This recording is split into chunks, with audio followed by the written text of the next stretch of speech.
1 2 3 BSc first year bio paper है आपका zoology first, जिसका नाम है life and diversity of animal. ठीक है, जिसकी यूनिट हमें सेकेंड लिखनी है। सेकेंड यूनिट के तहत हमें general character and classification of Coelenterata and Ctenophora. ठीक है, हमें जो हमारा सिलेंड्रेटा है, एक फाइला है सिलेंड्रेटा जो कि पॉलीफेरा के बाद आता है। ठीक है, और उसी से रिलेटेड सबसे स्मॉलेस्ट जो फाइला है हमारा, सबसे छोटा संघ टिनोफोरा, उसकी सामान्य लक्षण और हमारे जो क्लासिफिकेशन है उसके बारे में चर्चा करनी है। टाइप स्टडी हमारा जो है ओबेलिया। ठीक है, और उसको हमें पूरा पढ़ना है। Coral and coral reefs, there are formation and kind of importance. तो जो हमारी कोरल या प्रवाल होती है, जैसे कि हम आगे चर्चा करेंगे, जब टॉपिक पढ़ेंगे तब बताएंगे कि कोरल क्या होता है और कोरल रीफ का जो फॉर्मेशन है वो किस प्रकार से बनता है। ठीक है, तो ये हमारे लिए क्या इंपॉर्टेंस रखती है, बहुत सारी इंपॉर्टेंस है इसका। पॉलीमॉर्फिज्म जो है सिलेंटेड एंड मेटाजेनेसिस। तो पॉलीमॉर्फिज्म क्या होती है, पॉलीमॉर्फिज्म जो बहुरूपता दर्शाता है सिलेंटेड। ठीक है, तो उसके बारे में हमें देखना है। और एफिनिटीज ऑफ टिनोफोरा, तो टिनोफोरा सबसे स्मॉलेस्ट फाइला था और उसका संबंध किसके साथ था, तो आने वाला जो फाइला है, जैसे कि हम बात करते हैं कि जैसे ही हम सिलेंड्रेटा कंप्लीट करते हैं उसके बाद कौन आता है, टिनोफोरा। टिनोफोरा के बाद हम जो देख रहे हैं वो प्लेटिहेल्मिन्थेस है। तो सिलेंड्रेटा और प्लेटिहेल्मिन्थेस के बीच का जो फाइला है उसकी क्या एफिनिटी या बंधुता रही होगी अदर फाइला के साथ, या नेक्स्ट जो आगे आने वाले हैं उनके साथ क्या इसका संबंध रहा होगा। तो ये हमारा सेकेंड यूनिट है। और सेकेंड यूनिट जो हम बात कर रहे हैं, मार्क्स डिस्ट्रीब्यूशन की बात करें हम, तो 2 मार्क्स का, 5 मार्क्स का और 7.5 मार्क्स के क्वेश्चन यहाँ से बैठते हैं हमारा, जिसको हमें इस जो यूनिट है हमारी उसमें से ही आता है और इसी को हमें पढ़ना है। तो आज का जो हमारा एजेंडा है फर्स्ट, वो है हमारा जो फाइलम है वो है सिलेंड्रेटा। ठीक है, जिसके तहत हमें इंट्रोडक्शन, जनरल कैरेक्टर ऑफ सिलेंटेड देखने हैं, क्लासिफिकेशन और रेफरेंसेस। तो आइए हम चर्चा करें आज के हमारे एजेंडा के ऊपर, इंट्रोडक्शन पर बात करते हैं। बात करें हम आज का जो हमारा एजेंडा है वो है सिलेंड्रेटा क्लासिफिकेशन।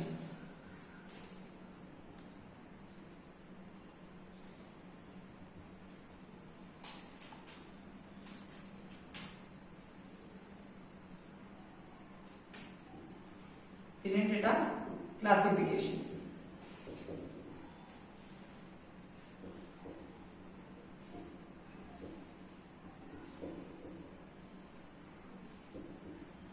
का वर्गीकरण। ठीक है, बात करनी है हमें इंट्रोडक्शन की।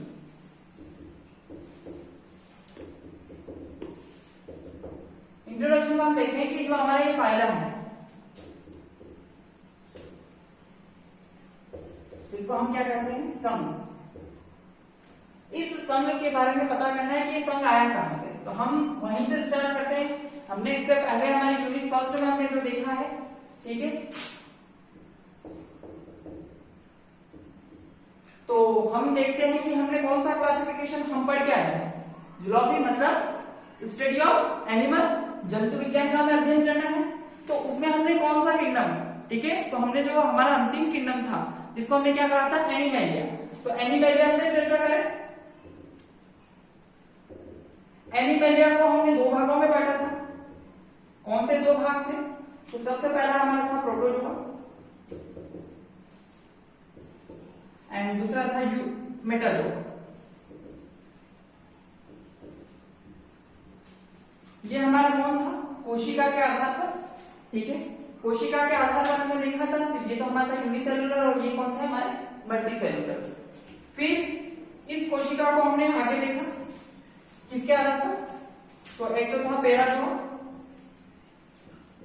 और उसी में कौन हमने किसका देखा था,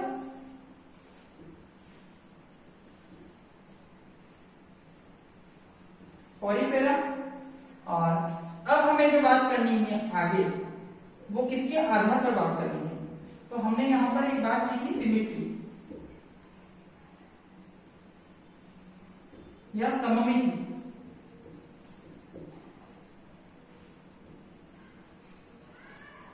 के आधार पर हमने देखा, एक था हमारे पास रेडियल और दूसरा था बाइलेटरल, ठीक है ना, मतलब अरीय सममित और द्विपार्श्व सममित।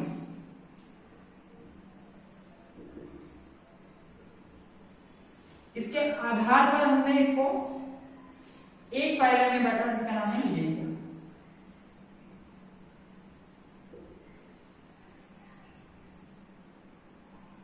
और निडेरिया को हमने किसके आधार पर, दंश कोशिका की उपस्थिति और अनुपस्थिति के आधार पर दो भागों में बांटा।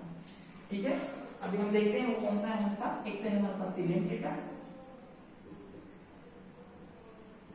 और दूसरा है हमारे पास टीनोफोरा। ठीक है, तो हम बात कर रहे हैं कि हमारा जो एनिमेलिया जो क्लासिफिकेशन है या जो एनिमेलिया किंगडम था उसके तहत हमने देखा था कि प्रोटोजोआ और मेटाजोआ किसके आधार पर बांटा था, तो सेल्स के आधार पर। ठीक है, ये कौन सी थी, यूनि, और ये कौन सी थी, मल्टी। ठीक है, एक कोशिकीय और बहुकोशिकीय, उसके आधार पर बांटा। ये यूनिट फर्स्ट में हमने देख लिया, पहला हमारा जो फाइलम था वो। दूसरा हमने मेटाजोआ के आधार पर जो इसका लेवल था, एक तो कौन सा लेवल पता रखा है, फर्स्ट वाला प्रोटोप्लाज्मिक लेवल है, सेकंड वाला सेलुलर लेवल है। कोशिकीय स्तर के आधार पर हमने पैराजोआ देखा, जो पैराजोआ था उसमें कौन सा फाइलम आता है हमारा, सेकंड। पॉलीफेरा हमने देखा है, जो छिद्रधारी जंतु थे उसके। तो ये दोनों फाइलम हमने किसमें देखे, यूनिट फर्स्ट के तहत देखे थे जब क्लासिफिकेशन की बात की। अब हमने यहाँ पर जो था टिश्यू लेवल के आधार पर,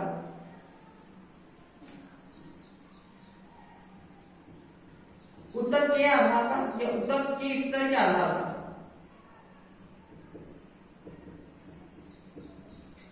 इसको कितने भागों में बांटा, सिमेट्री, टिश्यू लेवल था प्लस कौन था, सिमेट्री थी, तो रेडिएटा और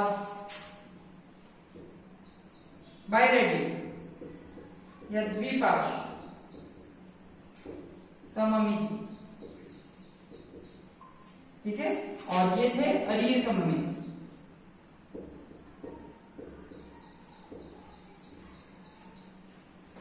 के आधार पर हमने किस पर, दो भागों में, पहले एक में बैठा जिसका नाम था निडेरिया। निडेरिया अभी हाल फिलहाल में इसका नाम बहुत चलन में है कि आपको सिलेंड्रेटा नहीं देखने को मिलेगा। अधिकतर आपको यहाँ पर जो क्लासिफिकेशन है वो निडेरिया क्लासिफिकेशन को देखने को मिलेगा। तो निडेरिया क्लासिफिकेशन की हम बात करें तो निडेरिया जो का जो वर्गीकरण है उसको हमने उसकी प्रेजेंस ऑफ नीडोसिस्ट नाम से स्पष्ट है। नीडोसिस्ट का मतलब होता है दंश, मतलब पॉइजन जो दंश कोशिका है, कांटे के समान जो कोशिकाएं होती हैं उनकी प्रेजेंस और उनके एब्सेंट के आधार पर इसको दो भागों में बांटा। एक थे सिलेंट्रेटा और दूसरे थे टीनोफोरा। तो सिलेंट्रेटा कहां से आया हमारे पास, सिलेंट्रेटा यहां से आया। ठीक है, ये सिलेंट्रेटा हमारे पास एनिमल जो एनिमलिया किंगडम है उसके यहां से आया और इसके बारे में आज हमें चर्चा करनी है। तो हम हमारी पीपीटी की स्लाइड पर देखते हैं कि कौन से साइंटिस्ट ने इसको क्या कहा, कब नाम दिया, तो उसके बारे में हम चर्चा करते हैं। आइए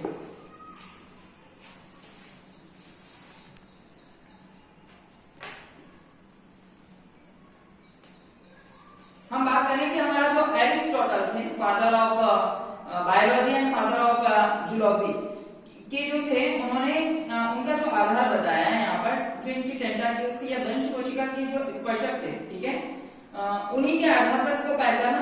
फर्स्ट जो इन्होंने बताया था, उसके बाद जो हमारे सेकेंड जो ऑथर या जो डिस्कवर करने वाले थे वे थे पैसैनॉल 1723 में तथा टेम्बल ने 1744 में सिलेंट्रेटा को जो था हॉलोसाइट हैबिट के आधार पर, मतलब प्राणी सम स्वभाव के आधार पर इसको पहचाना। उसके बाद हमारे पास नेक्स्ट जो आया वो आया ल्यूकार्ट। ल्यूकार्ट ने सबसे बड़ा योगदान दिया, उन्होंने 1847 में सिलेंट्रेटा शब्द को डिस्कवर किया। तो देने वाले व्यक्ति कौन थे, इस वर्ड को जो दिया है वो किसने दिया, हमारे ल्यूकार्ट ने दिया है। ठीक है, ल्यूकार्ट ने इसको बताया। नेक्स्ट जो हमारा जो ये है क्या है, इसे ग्रीक वर्ड माना है। जैसे हम बात करते हैं किलोइड, मतलब होती है कैविटी।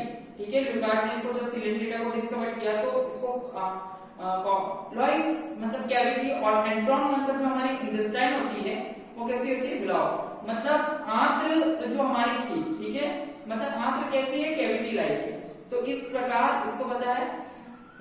स्पंज तथा टीनोफोरा को भी सम्मिलित किया। मतलब स्पंज की हम जो कैविटी देखें वो जस्ट लाइक हमारे किसके जैसे होती है, सिलेंडेट्स के समान होती है। तो हम कह सकते हैं कि स्पंज और टीनोफोरा के बीच का जो फाइला होगा वो होगा सिलेंडेटा होगा। हेटचेक्स एंड 1888 में और लुकार्ड द्वारा इन्होंने जो सिलेंडेटा का जो प्रस्तावित क्लासिफिकेशन था या वर्गीकरण था उसको 3 संघ में किसके आधार पर बांटा है। तो इन्होंने जो 3 संघ है हमारे संघ क्या सॉरी जो आपकी वर्ग है उसके आधार पर इन्होंने जो इनकी पॉलीफॉर्मेटिसा को जो पहचाना है उसके आधार पर, तो उसके आधार पर भी और इन्होंने जो मेन जो थे हेटचेक्स एंड लुकार्ड ने पॉलीफेरेंस बताए, निगेरिया और टीनोफोरा को समझाया तथा इनके वैज्ञानिक नाम के अनुसार इसको प्राथमिकता दे दी। ठीक है, और निगेरिया क्या है तो हम बता दें कि सिलेंडेटा का पर्यायवाची शब्द है निगेरिया। ठीक है, बहुत सारे विशेषज्ञों ने अलग अलग इसको नाम दिया, अलग अलग चर्चाएं की हैं, तो हम आपको बता दें कि जो हमारा निगेरिया है वो सिलेंडेटा का पर्यायवाची साइनॉनिम्स है। ठीक है, तो ये हमारा क्या हमने अभी तक देखा इंट्रोडक्शन की बात। सेकंड बात करते हैं हम हमारे सामान्य लक्षण पर, जनरल कैरेक्टर की बात करें। पहला पॉइंट हमने क्या देखा है, हमारा इंट्रोडक्शन देखा।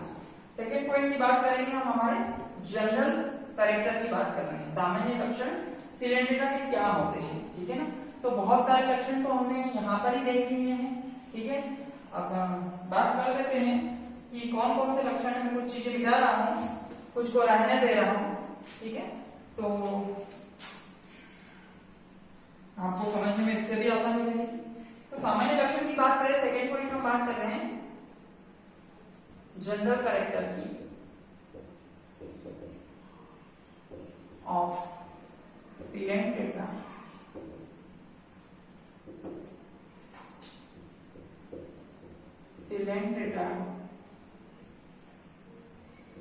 के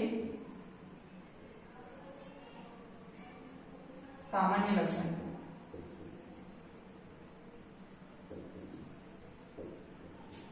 ठीक है, सामान्य लक्षण की बात करते हैं तो पहला ही हम कैरेक्टर्स देख लेते हैं कि यहाँ पर जो बात की फर्स्ट कैरेक्टर्स हम बात करें कि किस प्रकार का एनिमल्स है, तो इसका जो बॉडी ऑर्गेनाइजेशन है, शारीरिक संगठन है, वो किसका बना हुआ है, टिश्यू का।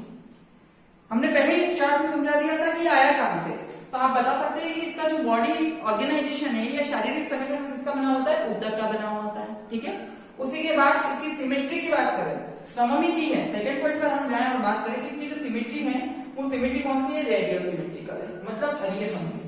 अरीय सममिति का मतलब क्या होता है, आपने जब सिमेट्री पढ़ी है तो सिमेट्री के अंतर्गत आपको एसिमेट्री, रेडियल सिमेट्री और बायलैटरल सिमेट्री के बारे में चर्चा की थी। तो हम बात करें कि एसिमेट्री का मतलब जैसे कि ये कोई एक एनिमल है और इसको आप कहीं से भी काटें, ठीक है ना, तो ये कहीं से भी पूरा नहीं कट पाता है, नहीं कट पाता। तो इस प्रकार से इस प्रकार की सिमेट्री को हम क्या कहते हैं, एसिमेट्री कहते हैं। ठीक है, बात करते हैं हम ऐसी सिमेट्री, ऐसा एनिमल जिसमें एक माउथ हो और वहीं पर क्या हो, एनस। जैसे ये हमारा कौन है, माउथ है और ये कौन है, हमारा एनस। तो इसकी जो कैविटी है हम आगे चर्चा करेंगे, जो गुहा है, एंट्रॉन्स है, एंट्रॉन्स फॉर्म में जो इसकी जो आंत्र है वो क्या होती है, मतलब यहाँ से भोजन आता भी है और यहीं से भोजन क्या होता है, बाहर भी निकल जाता है। तो इसका क्या है, माउथ और एनस दोनों क्या है, एक्सिस पर है। ठीक है, सेंट्रल एक्सिस पर है, अक्ष पर है। ये क्या है, इसका एक्सिस है। तो ये एक्सिस यहाँ पर है, तो दोनों यहाँ पर अब इसको हम डिस्ट्रीब्यूट करें तो बराबर भागों में कटता है। तो इस प्रकार की जो सिमेट्री होती है उसको हम क्या कहते हैं, रेडियल सिमेट्री कहते हैं। तो ये सारे एनिमल्स कैसे होंगे हमारे पास, रेडियल सिमेट्री का। और बायलैटरल को आप जानते ही कि जो माउथ और एनस अपोजिट साइड पर होते हैं और उसको काटने पर दो भागों में कट जाता है। हमने पहले चर्चा की थी बायसिमेट्री पर, तो हमने अभी तक ये जो इस चार्ट के माध्यम से जो कैरेक्टर्स को समझा है वो किसके ऊपर समझा है, ये तीसरा कैरेक्टर्स हो गया। फोर्थ कैरेक्टर्स की बात करें, निडिया। ठीक है, निडोसिस्ट मतलब प्रेजेंस ऑफ दंश कोशिकाएं जो हमने बोली थी, निडोसिस्ट जिसको हम बोलते हैं, मतलब कांटे के समान छोटी छोटी होती है, प्रोटेक्शन के लिए, ये भोजन पकड़ने के लिए हेल्प करती है। इनमें संख्या में ज्यादा होती है, इनमें संख्या में कम होती है, न के बराबर होती है। तो उसी को आधार मानते हुए लुकार्ड ने इस शब्द को दिया और उसके बारे में इसको दो फाइला में बता दिया। आपको एक बता दें कि जब हम टीनोफोरा की बात करेंगे तो ये सबसे स्मॉलेस्ट फाइला है और सबसे लार्जेस्ट फाइला के बारे में हम जानते ही हैं। ऑर्थोपोडा हम जब आगे चर्चा करेंगे तो ऑर्थोपोडा के बारे में सबसे बड़ा जो संघ है वो ऑर्थोपोडा, सबसे छोटा जो संघ है हमारा कौन है, टीनोफोरा है। तो आज जो हमें पढ़ना है वो किसके बारे में पढ़ना है, सिलेंडेटा। तो उसके कुछ हमने बेसिक कैरेक्टर्स देखा, एक हमने देखा टिश्यू लेवल देखा, सिमेट्री इसकी कैसी है तो रेडियल सिमेट्रिकल है, टीनो जो लिडेरिया है, प्रेजेंस ऑफ दंश कोशिका, और सिलेंडेटा के बारे में हम आगे और चर्चा करते हैं कहां पर रहते हैं। तो हम बात करें ऑलमोस्ट मैराइन, ठीक है, समुद्री जीव है, ठीक है, समुद्र में पाया जाता है, ठीक है, एकल भी हो सकते हैं, समूह में भी रह सकते हैं, और अधिकतर तो ये एकल होते हैं, कुछ स्थानबद्ध होते हैं, कुछ फ्री लिविंग होते हैं या स्वतंत्र रूपी होते हैं। देखते हैं हमारे क्या क्या कैरेक्टर्स हैं यहाँ पर। हाँ, टिश्यू लेवल होने के कारण आपको बता दिया जाए कि इसमें जो होता है डिप्लोप्लास्टिक एनिमल है, मतलब डिप्लोप्लास्टिक के द्विजनन स्तरीय। आपको बात कर दें कि हमारे पास एक छोटा सा ये फंडा समझिएगा, ये तो हमारे कौन है, इस पर, और ये कौन है हमारा ओवन। जब आपस में मिलते हैं तो क्या होता है, फर्टिलाइजेशन या निषेचन आप बोल सकते हैं जिसे, ठीक है। इसको अंड कोशिका बोलते हैं हम, और इसको शुक्राणु, क्योंकि हम पढ़ क्या रहे हैं, जंतु पढ़ रहे हैं।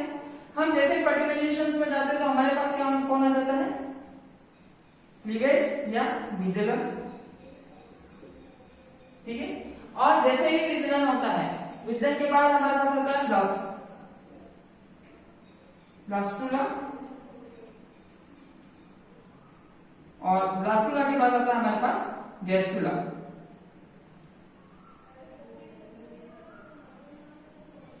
या गैस्टुलेशन भी बोल सकते हैं, ठीक है, ब्लास्टुलेशन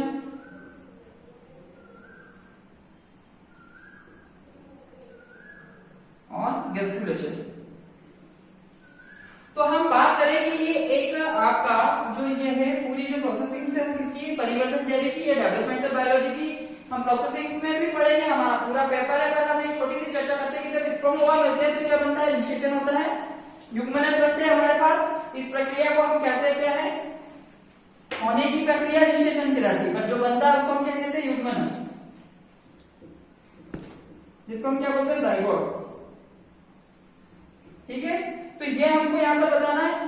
तो जो जाइगोट का, जाइगोट में क्या होगा, प्लेंट, ठीक है, उसमें जो कोशिका तल और तरीके काटती है तो उसको हम क्लीवेज कहते हैं। बहुत सारी कोशिकाएं, कोई आकार में छोटी कोई बड़ी होती है तो उसको हम ब्लास्टुला, और उस आकार में छोटी होने के कारण यहाँ पर जो गैस्ट्रुलेशन होता है तो उससे हमारे पास कितनी, 3 जर्मिनल लेयर या जननिक स्तर बनते हैं। यहाँ से हम बात करें तो यहाँ पे 3 लेयर बनती है, एक्टोडर्म, मेसोडर्म और एंडोडर्म।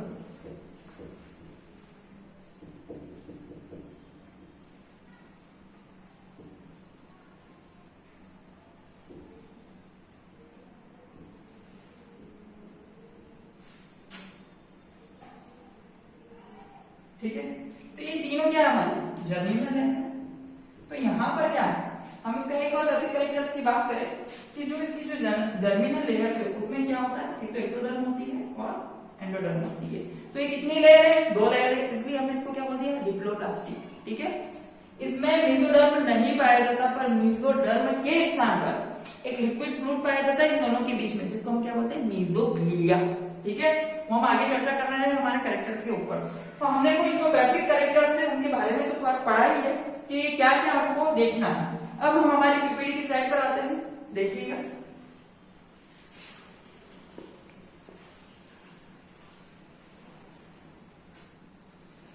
पहले पॉइंट पर बात करें हम कि सबसे पहले हमारे पास जो है ऑलमोस्ट मैराइन होते हैं, पर कुछ इसमें कौन होते हैं, फ्रेश वाटर भी होते हैं, जैसे हमारा हाइड्रा, ठीक है। हाइड्रा आपने पढ़ा ही और देखा ही है हाइड्रा के बारे में, ठीक है। हाँ, कार्निवोरस एनिमल है, सॉलिटरी है, और क्या होते हैं, फ्री लिविंग या फ्री स्विमिंग भी करते हैं। नेक्स्ट हमने जो सिमेट्री की बात की है, तो सिमेट्री हमारी कौन सी है, रेडियल सिमेट्री, ठीक है, ये हमारी रेडियल सिमेट्रिकल है, ठीक है। टिश्यू लेवल ऑर्गेनाइजेशन है, बताया आपको किस प्रकार का होता है, ठीक है। इसकी जो जर्मिनल लेयर है उसके बारे में बात की की है, एक्टोडर्म और एंडोडर्म पाया जाता है। नेक्स्ट हम लोग देख रहे हैं, ठीक है।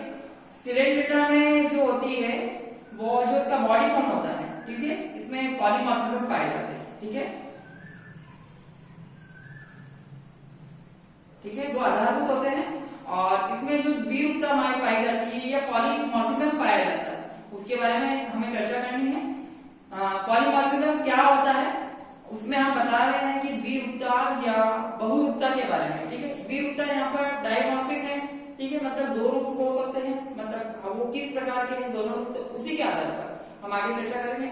डाइजेशन और जो डाइजेशन किस प्रकार, मतलब जो पाचन तंत्र है वो किस प्रकार का, एक तो होता है अंतःकोशिकीय और एक होता है बाह्यकोशिकीय। एक्स्ट्रा सेलुलर डाइजेशन भी है और इंट्रासेलुलर डाइजेशन भी है, दोनों प्रकार का यहाँ पर डाइजेशन मेंशन है।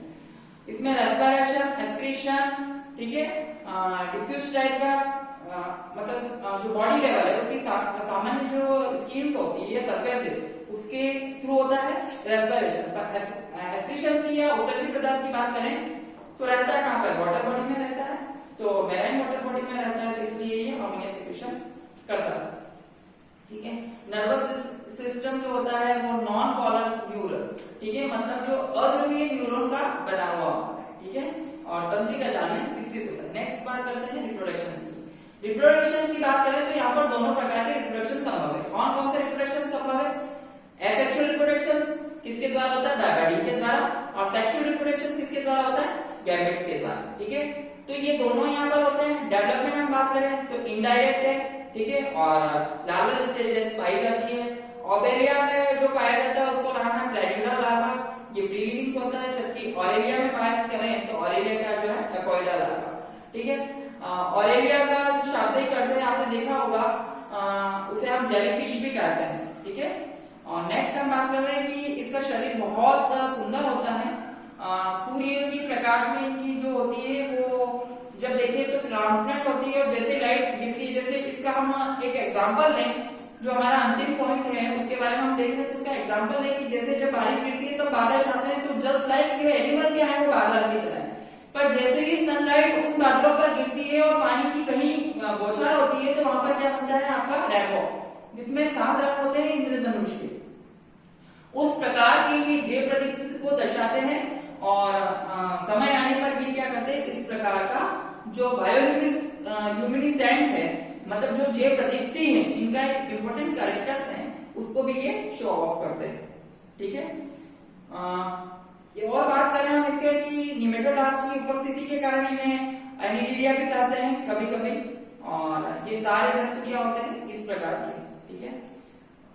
और इसमें बहुत सारे कैरेक्टर्स है। गमन जो होता है वो 8 पक्षमापी कंगन पट्टिकाओं के द्वारा भी हो सकता है। कंकाल एवं उत्सर्जन तंत्र एवं जब बात करेंगे आगे तो बहुत सारी चीजें यहाँ पर मेंशन करनी है हमको, ठीक है। हम यहाँ पर बात कर रहे हैं हमारा जो है नेक्स्ट क्लासिफिकेशन के ऊपर, ठीक है। क्लासिफिकेशन पर बात करेंगे उससे पहले आपको एक चीज को समझा दिया जाए कि यहाँ पर जो हमारे एक तो जॉइंट की बात की है, जॉइंट मतलब एनिमल्स के अंदर पाए जाने वाले, मतलब जीवा,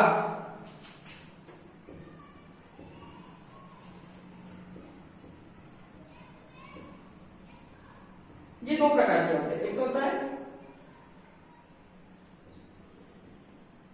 ठीक है जठर जीवा, और एक होता है आपका गोनोजीवा।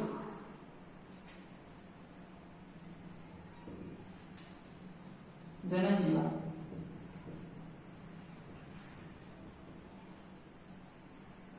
हम बात करें इस पॉइंट पर हम कि जठर जीवा और गौण जीवा क्या है। क्लासिफिकेशन से पहले यह भी हमारा कैरेक्टर है, मतलब अभी तक क्या है कि इसका जो लेवल है वो टिश्यू लेवल का है, और टिश्यू लेवल होने के कारण इसमें क्या होता है कि ये डेवलपमेंट जो होती है वो यहाँ पर स्टार्टिंग फॉर्म में है।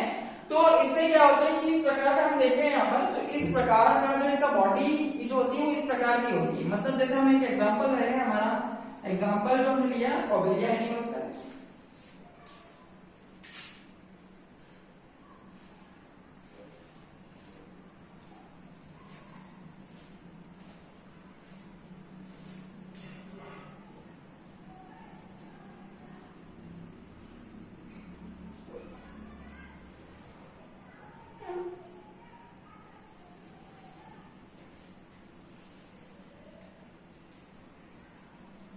हम बात कर रहे हैं अभी ओबेलिया एनिमल्स की बात कर रहे हैं।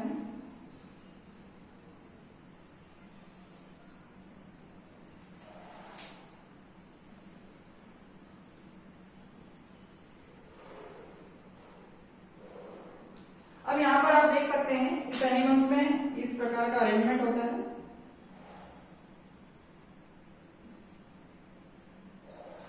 तो यहाँ पर दो जॉइंट्स बता रहे हैं, एक और दो। तो ये क्या है, हमारी गैस्ट्रो कैविटी है, ठीक है। तो यहाँ से क्या होगा, भोजन अंदर जाएगा, जो पाचन करेगा उसमें गैस्ट्रिक होगा, तो इसको आपने नाम दे दिया गैस्ट्रोजॉइंट्स, ठीक है, गैस्ट्रोजॉइंट्स नाम दे दिया। और जहां पर क्या डेवलप हुआ, गोनेड या जनन, उसको हमने गोनोसाइट दे दिया। तो अब क्या करेगा, जो भोजन की प्रक्रिया है वो यहाँ पर होती है, इस पर। तो यहाँ पर क्या होता है कि इस पर टेंटाकल्स होते हैं, और ये टेंटाकल्स क्या करते हैं, भोजन को पकड़ने में सहायता करते हैं। संपूर्ण पर टेंटाकल्स होते हैं, ये माउथ होता है और यहाँ पे भोजन आता है, यहाँ पे पाचन क्रिया होती है। पर यहाँ पर अब बात करें, रिप्रोडक्शन भी तो है, यहाँ पर रिप्रोडक्शन है, तो यहाँ पर इस प्रकार का होता है, यहाँ पर एक केप होती है। पहले ये जब अंडर डेवलपिंग होता है, जब मैच्योर हो जाते हैं, तो ये यहाँ से क्या हो जाते हैं, बाहर निकल जाते हैं, ठीक है। तो ये हमारे दो प्रकार के जॉइंट्स थे, गैस्ट्रोजॉइंट्स और गोनोजॉइंट्स। तो यहाँ पर गैस्ट्रोजॉइंट्स और गोनोजॉइंट्स हम देखें तो ये वाली पूरी स्टेजेस है, इसको हमने नाम दे दिया polyp.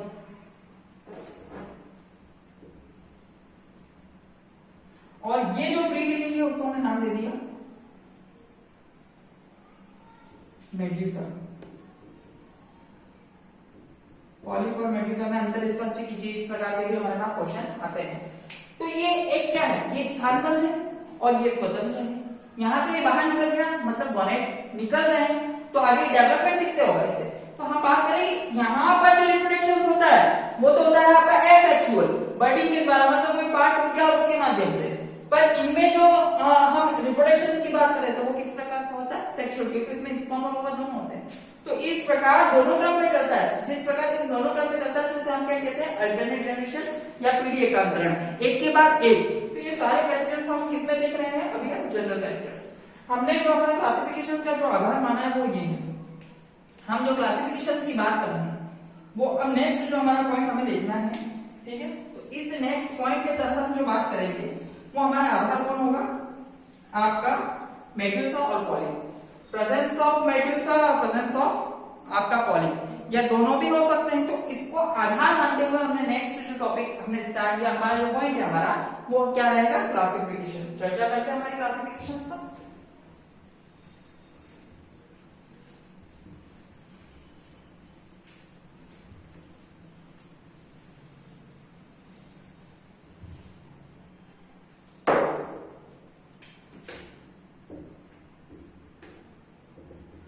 Classification of Phyllene-Tetra, Phyllene-Tetra का वर्गीकरण, ठीक है। अब इसको हमने कितने भागों में बांट दिया, यहाँ पर 3 भागों में बांट दिया।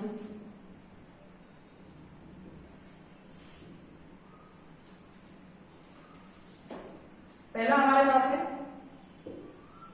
हाइड्रोजोआ, दूसरा है साइको,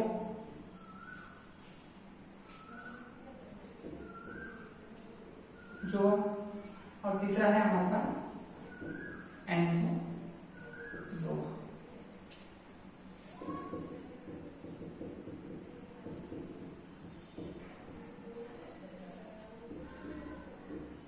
साइको, जो और एंथोजो।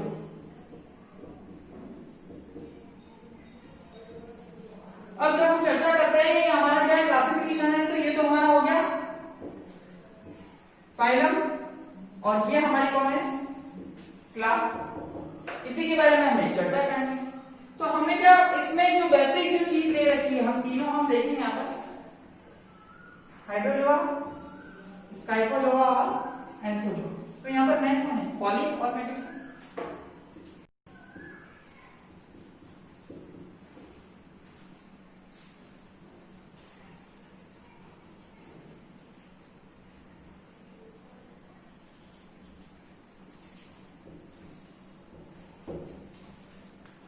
समझे होंगे कुछ कि मतलब इसमें हाइड्रोजोआ में आने वाले जितने भी जीव हैं समुद्री जीव भी होते हैं, ठीक है, फ्रेश वाटर भी होते हैं, पर यहाँ पर हम देखें तो ये क्या है, पॉलिप और मेडुसा। पॉलिप मतलब स्थानबद्ध और मेडुसा मतलब स्वतंत्र जीव। मतलब इसमें दोनों प्रकार की क्या होती है, अवस्थाएं पाई जाती है। जैसे हमने ओबेलिया का बता रखा था, हम इसका एग्जांपल ले सकते हैं हाइड्रा, ओबेलिया, ठीक है। तो हाइड्रा में भी आप देख सकते हो कि कहां पर कैसे होता है, पॉलिप स्टेज भी होती है और फिर मेडुसा स्टेज भी होती है। मतलब क्या होता है कि इस प्रकार का जनरेशन होता है। देखिए आप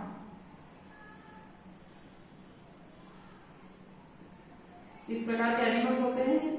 ये तो हमारे पास होगा सॉलिटरी।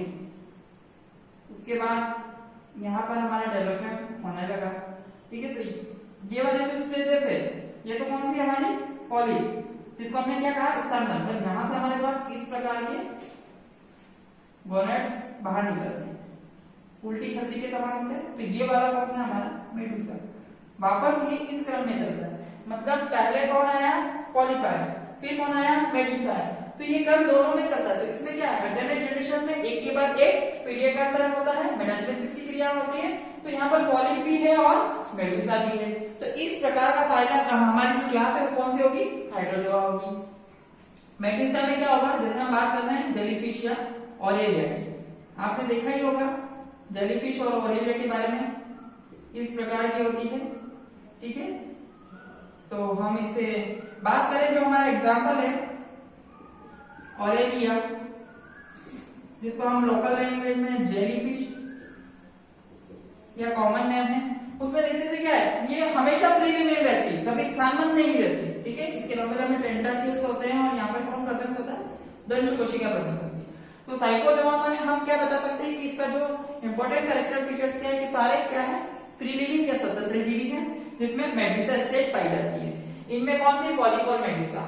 और लास्ट बात करें हम पिनेटुला, जैसे हम एग्जांपल बात कर रहे हैं एक पिनेटुला का।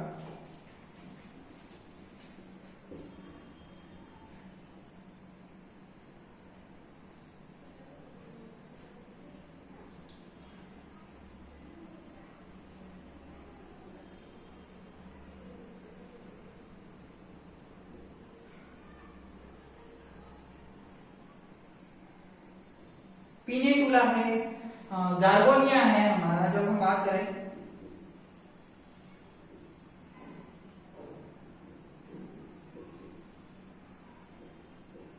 पिनेटुला, तो उसमें कौन सी, सारे क्या होंगे, स्थानबद्ध होंगे, पॉलिप अवस्था पाई जाएगी, ठीक है, उन पर भी दंश कोशिका है, पर उसमें कौन सा नहीं पाया जाएगा, उसमें मेडुसा नहीं पाया जाएगा। मतलब इसकी जो भी एनिमल्स होंगे वो कौन से होंगे, तो आपके स्थानबद्ध होंगे, फ्री लिविंग एक भी नहीं होगा। तो हमने जो हमारा जो क्लासिफिकेशन था सिलेंड्रेटा फाइलम को तीन क्लासेस में बांटा, हाइड्रोजोआ, स्काइफोजोआ और एंथोजोआ। हाइड्रोजोआ में पॉलिप और मेडुसा दोनों स्टेजेस पाई जाती है। इसमें स्काइफोजोआ में हमारा ओनली फॉर मेडुसा पाया जाता है और एंथोजोआ में पॉलिप पाया जाता है। तो इस प्रकार से हमारा क्लासिफिकेशन यहाँ पर तो समाप्त होता है। इसकी कुछ इंपोर्टेंस होती है, जैसे बहुत सारी मेडिसिन में यूज होते हैं। उसी के साथ हम इसमें देखें तो फिश पकड़ने में, डेकोरेशन में इनका बहुत सारा यूज है, उपयोग होता है, ठीक है। और इसके अलावा भी हम बात करें कि हमारे यहाँ पर एक पिक्चर्स प्रॉपर नहीं है, पर हमें आपको ड्रॉ करके बता दें कि आपने देखा होगा कि लोग हमें भ्रमित करते हैं, ठीक है ना। जैसे भ्रमित करने के लिए हम बात करें, फॉर एग्जाम्पल हम इसकी बात करें कि बोलते हैं कि इस नक्षत्र में आपकी जो राशि है, तो इस राशि का आप ये रत्न को धारण करेंगे तो आपको ये बेनिफिट होगा। तो ऐसा संभव है क्या, जो होगा वो तो होगा ही है, पर ऐसा किसने कहा। तो जैसे हमें बहुत सारे हमारे जो शास्त्री हैं, ज्ञानी हैं, हम लोग उनसे उनमें विश्वास भी रखते हैं, रखना भी चाहिए, ठीक है ना। पर कहीं कहीं पर ऐसा होता है कि कुछ चीजें जो ऐसी होती है जिसको हम भ्रमित कर सकते हैं। फॉर एग्जाम्पल आपको एक एग्जाम्पल दें, एंथोजोआ का एक एनिमल है जो आपको दिखने में इस प्रकार से दिखाई देता है।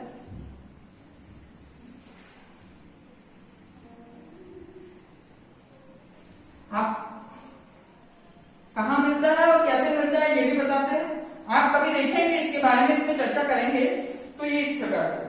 फॉर एग्जाम्पल जैसे हम बात करें कि सैटरडे है या शनिवार है, तो उस समय साग, मिर्ची, नींबू और कोयला बांध कर घर के तोरण पर लगा दो। तो ये क्या है, ये सारी होने से क्या नेगेटिविटी नहीं आएगी। तो इसका जो हमारा रिलेशन है वो इस विषय के साथ किस प्रकार से जुड़ा हुआ है, ठीक है। तो हम एक ऐसा एनिमल बना रहे हैं, देखिएगा बहुत सुंदर है दिखने में, जिसका नाम है गार्गोनिया, और इसको हम सी फेन के नाम से भी जाना जाता है, ठीक है। ये सी फेन आपको कहां देखने को मिलता है, ये समुद्र में जब ये डेड हो जाता है तो एक सूखी पत्ती का जो तना होता है, मतलब जिस पत्ती में से जाल निकल जाए, ठीक है, तो उस प्रकार का ये इसका पूरा स्ट्रक्चर होता है, मतलब जस्ट लाइक ये सूखी लकड़ी की तरह है पूरा, जिसके आर पार आप देख सकते हैं। पर हमें जो बहुत सारे पीपल्स हैं उसको भ्रमित करते हैं और हमें बोलते हैं कि ये क्या है, हम कभी पूछते हैं। अभी मेरे पास ऑलरेडी पिक्चर नहीं है, पर समय आने पर आपको वो भी बताएंगे कि किस प्रकार से हमें भ्रमित किया जा सकता है इन एनिमल्स को कुछ और नाम देकर, ठीक है। इस प्रकार का इसमें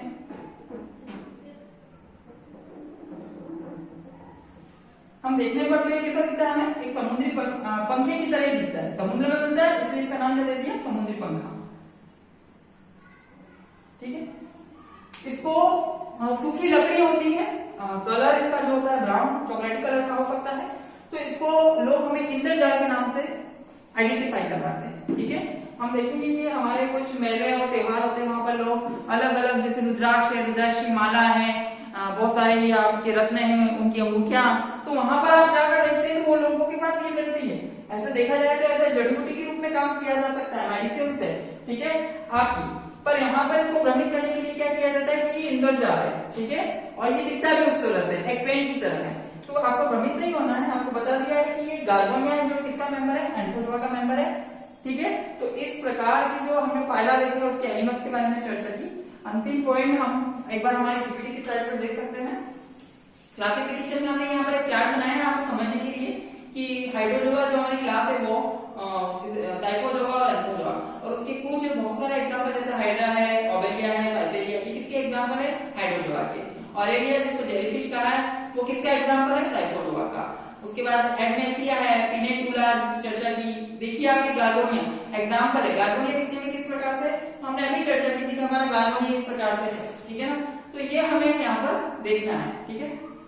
नेक्स्ट जो है हमारा रेफरेंसेस, अंतिम पॉइंट है, ये हमने टेक्स्ट बुक ऑफ इनवर्टिब्रेट जिसके लेखक थे डॉक्टर एन अरुमंगम और सारस पब्लिकेशन से लिया गया है। Modern text book of zoology invertebrate R L. Kotpal सर्वमान्य पुस्तक है, भारत की रस्तोगी पब्लिकेशन जो कि मेरठ से है। Diversity of animal and evolution हमारे राजस्थान से पारिक भटनागर एंड कमलेश जी ने लिखी है और अलका पब्लिकेशन इसका ऑथर है। और हैंडबुक ऑफ बायोलॉजी जो कि हमें शॉर्ट ट्रिक्स के लिए और बहुत सारी चीजों को बेसिक करवाने के लिए बताती है, जिनके ऑथर संजय शर्मा, कविता जी और शैलेश जी हैं, और इनके जो पब्लिशर थे वो है अरिहंत पब्लिकेशन। धन्यवाद।